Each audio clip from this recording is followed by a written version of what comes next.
Всем привет, господа подписчики, случайные зрители канала. Значит, пока еду сейчас в суд, решил записать видео. Думаю, что последнее видео в 2022 году о том, как я спас жителя Таджикистана от депортации. Там 100% депортация была, у него закончился патент, у него регистрация как бы закончилась, его об этом не уведомили, регистрацию всю ему аннулировали. Так вот, жалко, все это не снимал, конечно, но поверьте мне на слово, я врать не буду в данном случае. Так вот, рейд нелегальное такси, звонит мой постоянный клиентам, владелец нескольких машин, нормальный как человек. Вот, звонит, задержали у него таджика. Он говорит, хороший этот водитель, у всех, которые есть, у меня есть два нормальных водителя, вот за него прошу, пожалуйста, его вытащить. Там, все там нюансы, там, штрафы, как бы, иностранцы, как бы, лучше не получать штрафы в Российской Федерации, там, любые, там, штрафы, 500 рублей по ПДД не получать, потому что набираете определенное количество штрафов, вас могут просто не пустить на границе с Россией, там, запрет на въезд и все остальное. Но это, конечно, все обжалуется, все обжалуется, да, все отбивается, но главное на руках получить это постановление или отказ на въезд. Не суть. К чему ты все рассказываю? Значит, он звонит, я объясняю, что вот этот штраф я за определенные деньги отобью. Созваниваюсь с задержанным таджиком, жителем Таджикистана, так правильно будет сказать. И он мне рассказывает, что и закончился у него патент, закончилась регистрация, он об этом не знал. Я говорю, так это депортация 18.8. Это совсем других денег стоит. Я называю ему сумму в 3 раза больше. Он такой, нет, я думаю, вот столько-то. Говорит, меня не депортируют. Ни в коем случае. У меня штрафов не было за год. Не депортируют. На следующее утро звонит мне опять владелец этих машин. Парковод. Говорит, так и так. Его везут в суд. Он уже на все согласен. На любые деньги. Но я не стал, конечно, заезжать в ту же сумму, которую я сказал. Созваниваемся с жителем Таджикистана. Абу Бакр его зовут. И он говорит, вот, меня в суд тут сказали, все, меня депортируют, а что делать? Я говорю, что делать? Ждать меня, заявлять ходатайство. Опять же, я в этот день был занят, мне немножко не до этого было. Я же не сижу, жду, когда там человек согласится, не согласится на мои цены, да? В суд его привезли, но вот в первый день, это было 21 декабря 2022 года, судья вернула материал дела назад, потому что что-то там было неправильно составлено. Дата въезда, по-моему, неправильно в протоколе поставлена. Вы вернули назад. На составление нового протокола в отдел полиции, 14 отдел полиции. Да, я приехал, меня не пускали. Я просидел там 4 часа, в итоге меня не пустили на составление протокола. На следующий день мы все уже договорились, приезжаем в суд, я уже встречаю в коридоре.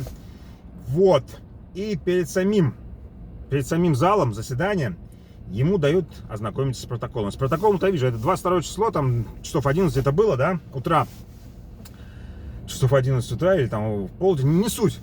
Я вижу, что написано ручкой, ознакомлено 21 числа декабря в 16:10. Я спрашиваю, ты писал? Говорит, нет. Я говорю, тогда честно пиши на своем таджикском языке. С протоколом ознакомлен 22 числа, во столько-то. Переводчика по составлению протокола мне не предоставили. Пиши на таджикском языке. И все. 2 строчки всего лишь ему сказал. Дальше на что? Дальше там как переводчик был в суде, ну что, ля-ля-ля, говорит, объясняет ему, что не нужен тебе защитник, 100% депортация. 100% депортация. В итоге судья документы отдает назад, ссылочку, кстати, на дело, чтобы поверили мне, я вас не обманываю, внизу. Отдали назад, там все забегали, там участковый, то-то все, что такое, как, почему. 100% депортация. Вот. И в суде, поскольку 48 часов задержания должно быть, его отпустили. Там хотели везти назад в отделе отпустили. Говорю, нет, ребята, посмотрите на часы. Да, посмотрели на портрет на стене, посмотрели на часы, как говорится, как в песне поется. Отпустили его, все. Регистрацию себе он там сделал, где он проживает. Сейчас будет сделан патент уже в следующем году. Будет составлен новый протокол, не будет, но скорее всего нет. Извини, пожалуйста, добрый человек, я влезу. Вот. Его не депортировали, документ сейчас все сделает, будет дальше жить. И вообще жители иностранных стран, что я вам хотел бы сказать. Вы сюда приезжаете, думаете, здесь вот, золото, вот реально золото на вас посыпется, но даже на нас оно не сыпется последние 8 лет. 8 лет оно не сыпется. И вас сюда запускают только для того, чтобы снимать с вас деньги. Там патент, нет патента, там платите на улице кому-то, нету регистрации, тоже кому-то платите. Вот. как бы так, не знаю, есть ли смысл ехать сюда, я не отговариваю. Если вы умный человек, там, высококлассный специалист, да, езжайте, будет вам заработок, хотя, говорю, нам самим особо тут не хватает. Вот, и когда вас задержат, у вас всегда есть возможность попросить переводчика, статья 24.2 КоАП. Если вы не знаете русского языка, что-то вы где-то подписываете, не знаете что,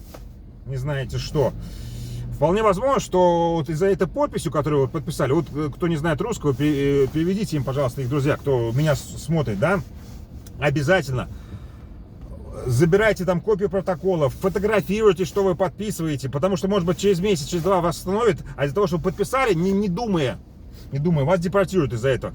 Ну, так получилось, что я очень много сейчас стал зачитать иностранцев. Вы можете, все русские сейчас, россияне, да, кидать меня говном и прочее говорить. Но дело в том, вот виноват человек, не виноват, но так издеваться, как издевается над иностранцами в отделах полиции, блин, ну не должно так быть. Кстати, ГИБДД, я хотел бы сказать, что в Санкт-Петербурге ГИБДД соблюдает законность. Ленобласть так себе, другие регионы не знаю, но да, хочу это отметить.